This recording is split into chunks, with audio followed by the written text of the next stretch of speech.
இப்ப சசிகலா பக்கம் வருவோம். விகே சசிகலா தனி கட்சி தொடங்க போறதா ஒரு செய்தி பரவிக்கிட்டு வருது. அது உண்மையா இருக்குமோ அப்படின்னு யோசிச்சு வைக்கிற அளவுக்கு ஒரு சம்பவம் நடந்திருக்கு தெரியுமா? அதாவது மதுரை மாவட்டம் முசலம்பட்டி தொகுதியில சசிகலா போட்டியிட்டு ஜெயிப்பாருன்னு அவருடைய ஆதரவாளர் போஸ்டர் ஒட்டி இருக்காரு.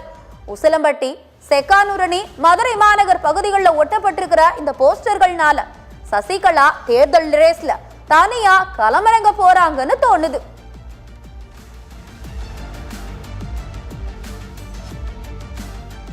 இப்போ திருச்சி சிவா பக்கம் வரும். சட்டமன்ற தேர்தல் பிரச்சாரங்கள்ல இன்னும் தீவிரம் எடுக்காததுக்கு முன்னாடியே திமுக மற்ற கட்சிகளை விட மிக ஸ்பீடா இருக்கு அப்படின்னு தான் சொல்லணும்.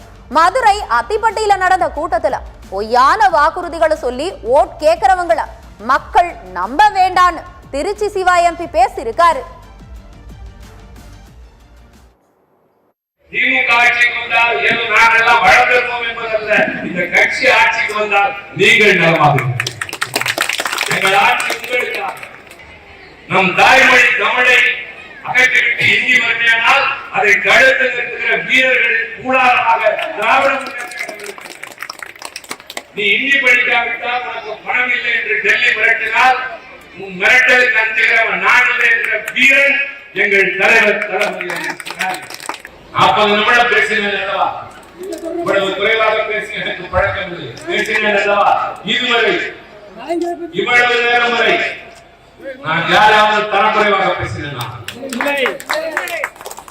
வாய்ப்புக்காக பேசினேனா? ஏன் நான் அண்ணா அறிவாளி பேசுகிறவன் திருச்சி சிவா அல்ல, திராவிட முன்னேற்ற என் வார்த்தைகள் என் கட்சிக்கு வலிமை சேர்க்க வேண்டும்.